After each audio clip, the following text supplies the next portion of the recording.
Hello, everybody. Welcome to Defining Deborah. I had wanted to just show that little bit. It looked like there was a dust storm. Sorry. Will it let me?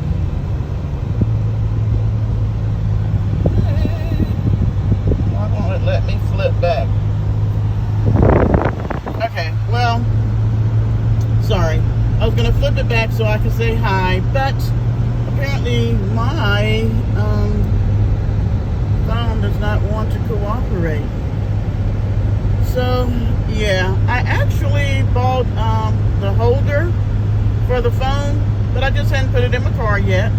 So, hi, everybody. I will just say it's hot anyway, so I don't even want to be on camera because I'm sweating.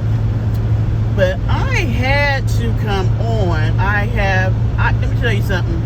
I am obsessed, literally, on the side of the road, with this story about Cora Jakes. I am just floored. And let me say this. I know people do this, but I'm always floored how people put themselves up as to be followers of Christ, and they're doing some of the most heinous, horrendous things. Now, let me just say, I thought it was suspicious personally when I seen who she married. Not because I thought he was gay or anything. I thought, why did this nice looking young man who was trying to be a rapper and all this stuff decide that he wanted to marry Cora? Cora was much bigger. But you know, this is what I found in families. There can be a lot of competition. So, and this is no slight to Miss Cora Jakes, but if you compared her sister to her, most would say Sarah was the more attractive of the two, correct? And even though she has her own background, we all do, or her own history, we all do. But she got married, I think it was to the football player, I know he's an athlete, and all this stuff, so I'm sure, and she had a baby, already had one, had another one. I'm sure Cora was looking at, dang, am I going to get married? Am I going to be able to have children?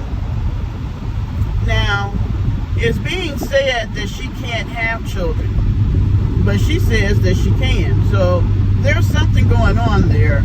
Maybe she can get pregnant, but she can't carry the baby. I don't know. What I do know that most definitely there is some mental illness that has trickled down generationally, or it was created in the home with Bishop Jakes and his wife. Because if we just take Cora, the choices and decisions she's making, and she seems to be an intelligent woman, with the money they have, why not just do a surrogate? If your eggs are still good, why not plant your egg and your husband's sperm, let them do it up what they do in the labs, and implant it in somebody else to carry the baby for you? Then you genetically have a child that would have been you and your husband's child. But for you to decide to go on this thing of stealing babies, that is just over the bend, I'm going to say. Because they say she was fostering children, and there was one that she wanted to adopt, JoJo, but apparently it didn't go through. Now, I have been listening to a lot of different people reporting on YouTube. One is the guy, I want to say it's Tangira, I hope I said it right, review. He's done a lot on it. You should really listen to him. And then Nosy Bystander, if you don't want to take the time, because his are a little bit longer, but Nosy Bystander does,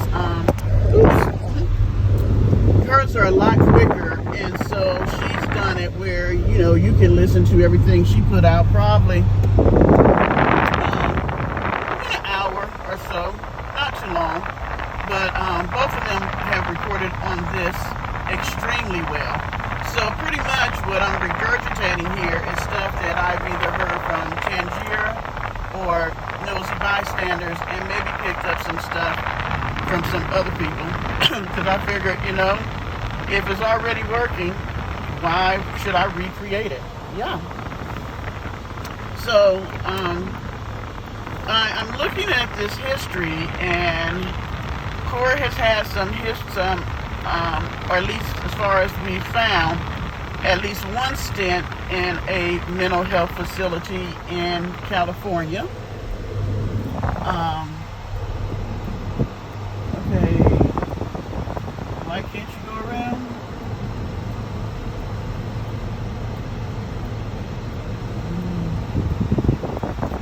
I'm not understanding what's going on up here. Why this truck won't go around.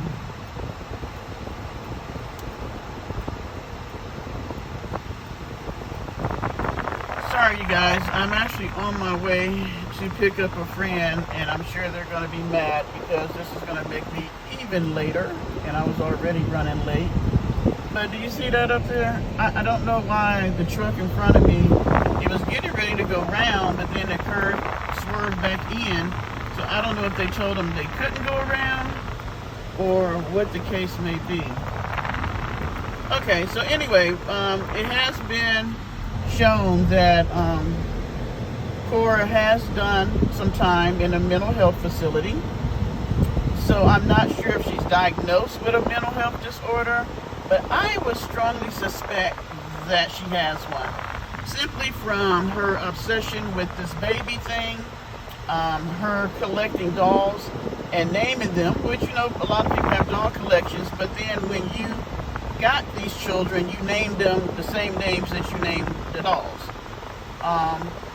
Her thing with the foster care system,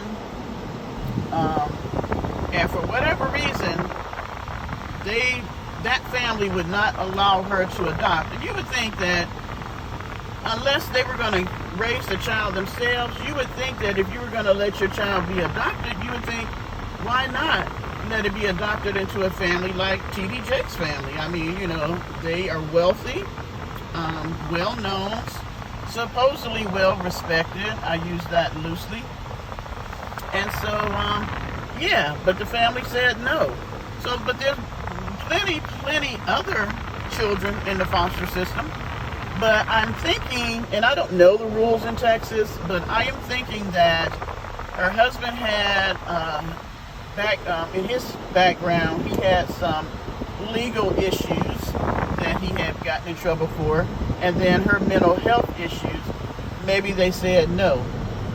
But, you know, when you're a wealthy family and you're a well-known family, you have definitely connections in the community. So her father has a lot of judges, lawyers, and all that in his congregation. And so apparently they have helped out the family quite well. One particular lawyer helped Sarah get her divorce and has helped Cora get hers. And they got divorces real quick and helped Cora with this supposed adoption of Jason, the little boy that Michelle Loud, that's his biological mother, has been crying and screaming and trying to get attention for some years now, saying that Cora stole her baby. My issue with this is that there are thousands of children that need families and homes. Why would you steal somebody else's? It's not for her to decide whether that woman or man is a good parent or not, because apparently her and her husband are not either, because the oldest child, Amari, they say she stole from a Hispanic woman or a Mexican woman who had come over from Mexico, and she was not a citizen, so she was here illegally. But I'm not sure how Cora met her. She might have been attending the church. That's a good possibility. And she met her and befriended her, which seems to be her MO. She likes to befriend women who are down and out, single parents, need assistance. And I'm sure she throws a lot of money at them and helping them. You know what I'm saying? And so apparently the lady, I think from what I heard, was living with them for a while. But because she knew she was an illegal alien, from what allegedly, all this is alleged, let me say that. Allegedly, when the lady did not want to give up her baby to her, the family allegedly had the woman deported. Can you imagine that? You go to a country, you have your child, you're coming to the United States to have a better life, and then you get here and you befriend people who are supposedly, you know what, I'm thinking this.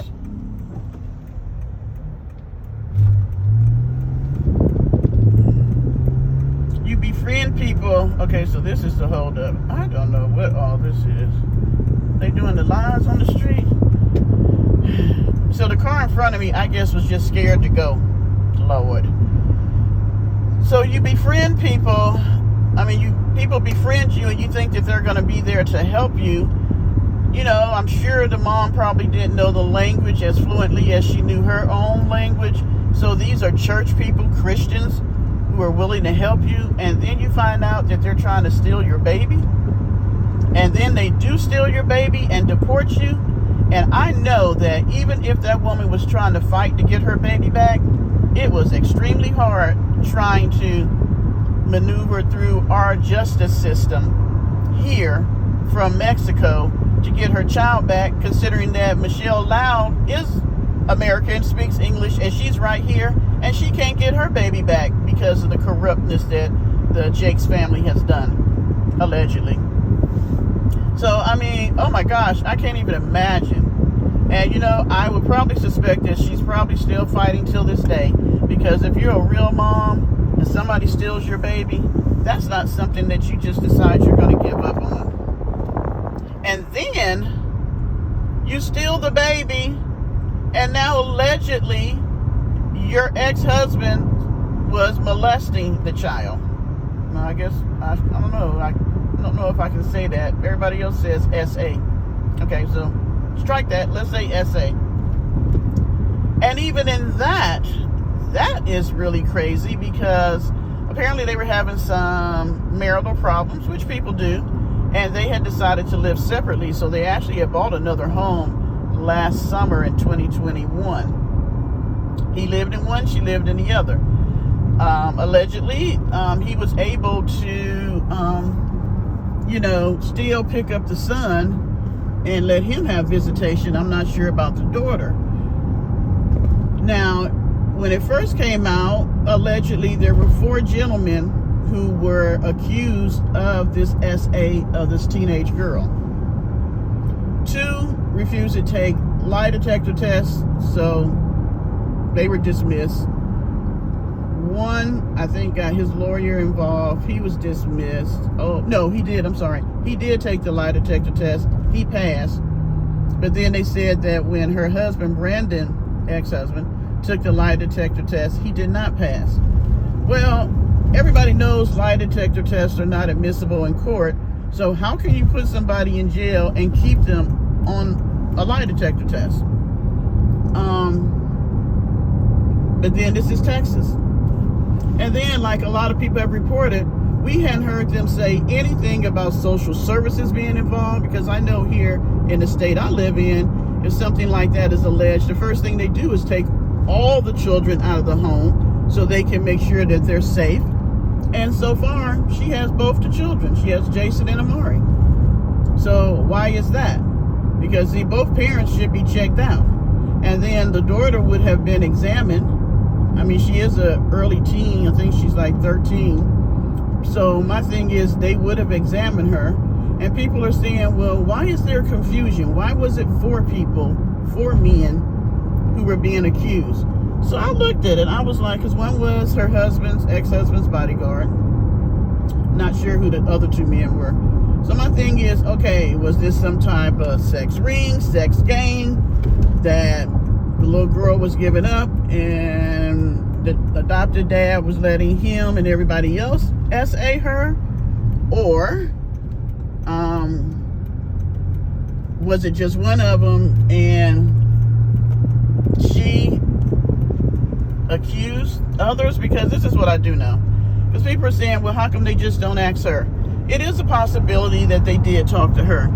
But when they report it, they just say it's the mom who's accusing the men versus getting her because she's underage and she's a minor. What I do know, because you guys know that I'm a counselor, so what I do know is that you can have a victim of SA and they may not tell who the perpetrator is. They may, call out different people's names because of the fact that they don't want to get that person in trouble.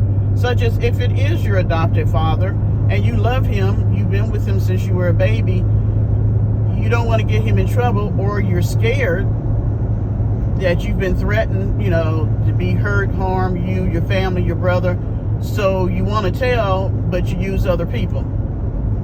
That could have been what happened, the reason why there were multitudes, or they just brought in these men so they could weed out because they knew who it was. Because my thing is, like a lot of people say, there should have been some DNA evidence. They should have been able to examine her and know that SA was being performed on her.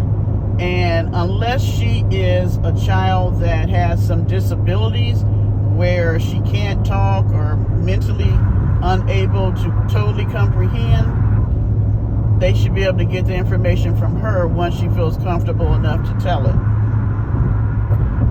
Then my thing is, if you knew the mom, Cora, since you had him arrested in May, but it was after he brought home the son, why would you let the other child go home with him? Regardless, if your teenage daughter told you that her dad was doing inappropriate things, why let any of your children go over there? Because in this day and age, you don't know. Males are being just as much SA as girls.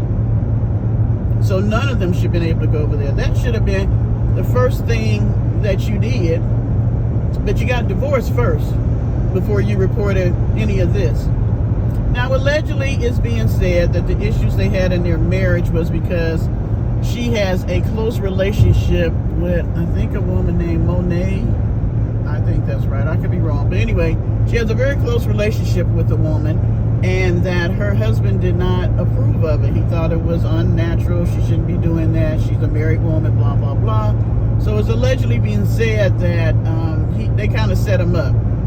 They separated, and then they concocted these stories so that he would not have access to the children, because now we know how obsessed Cora is about having children. So I couldn't imagine her wanting to share the children with anybody else anyway.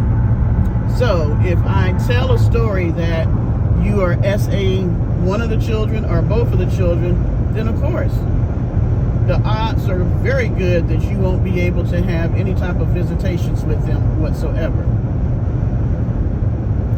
So I'm trying to figure out, because now we're hearing things that people who knew them, one lady that was on Tangier's review was saying that she had, was a good friend of theirs. She had been over their house quite a bit, and there was times that she had went over there and Cora was not treating the children she had in the home appropriately. She was mean, beating. There was a story allegedly that one of the babies had been left in a lot of poop, and she just closed the door and locked it because she didn't want to deal with it right then. I, being in the mental health field, have a lot of reservations about Cora Coleman Jakes' ability to be a parent. I'm really suspecting that there is some mental issues going on there, and I don't know how well being a parent she's capable of being. It's one thing to want a child and be obsessed about children. It's another thing to have the mentality to being able to raise children, because it can be quite challenging. And if you're not mentally stable, and things frustrate you easily, you know, and you get upset easily, then maybe having small children is really not what you need to do. I mean, she was the minister or pastor over the youth department. She could have fulfilled her love of children by mentoring and being, you know, a good leader over them. You don't have to bring them in your home. What I do know that really saddens me is the fact that because of all the money they have, the family's trying to keep this out of mainstream media, but it's all over the vlogs. And we know now that in this day and age, social media is more powerful than mainstream in most incidents. What I would really love to see is that Bishop Jakes and his wife would have enough love for their daughter to get her mentally evaluated, or they probably already know what's going on with her, and that these children be giving back to their families appropriately. They know that they use their connections with people that were in the legal field, judges and lawyers, for her to get these children in a way that most people would not. They stole them in broad daylight, used some legal shenanigans, and stole these children. I don't know how, as a woman who says that she wants children so bad and is so obsessed with having children, that you don't see that it's wrong that you stole somebody else's, and you hear the mother crying, pleading to just let her have her child back. You don't get to decide how many children people can have. If Michelle Loud wanted to have 50 children, it's her 50 children. You don't get to take one because you decide right now, the season that she's in, she's not capable of doing it. She's in a totally different season now, and she wants her child back. It is hers. I don't see how, as a bishop over the churches that he is and the leadership role that he's in, that he would not sit his daughter down and try to tell her how she needs to do the right thing and help her go ahead and finagle through that and getting this right. Like I said, she could have went to a sperm bank and made a baby in a surrogate and had her own child. This is just crazy to me, why this was the only option that they took in securing a baby. She could have adopted a baby from another country. I mean, there is just so many different things that could have been done. I don't know, y'all, what you think about this. I am just floored. But do know, I'm watching. I am watching because, like I said, I am so intrigued by this because I really want to see how it's going to end. You know, being in the mental health field makes me look at things a little bit differently, and also it makes me always be, some of these stories just, you know, are just, let me just say, life itself is better than a movie a lot of times. So, yeah, my friend that I'm going to pick up is calling. So I'm going to get off of here and let them know that I am on my way. I'm not too far off. And I just wanted to touch bases with you guys. I haven't been on here for a month, for one thing. But I did just want to touch bases with you on, you know, this whole Cora Jakes thing. I will be back. If you haven't heard about it, oh my gosh, please go look at the two vloggers that I was talking about and check out their vlogs and the stories, how they've been talking about the story. They have got a lot of great information, much better than what I just did. They have timelines. So yeah, check out Nosy Bystander and Tangier's review. And guys, I am trying to get out and do some things so I can make some videos, but it is so hot in South Carolina. Oh my gosh. And I've been working a lot lately. So, oh, one last thing. Thanks. I looked and I have 34 subscribers. Okay, don't laugh. I know there's people that have thousands. There's people that have over 1 million. Hey, I started out with just me, and I got 34. I'm sure if I got on here more, I could probably grow the channel. But as they say, this is growing not just organically, it's growing slow, like in my backyard, and me planting a seed and having to water it. You guys have a wonderful weekend. And again, thank you for checking out Defining Deborah. And hey, please look this story up. And, you know, let me know if you find it just as interesting as I find it. All right, guys. Have a great weekend. Bye.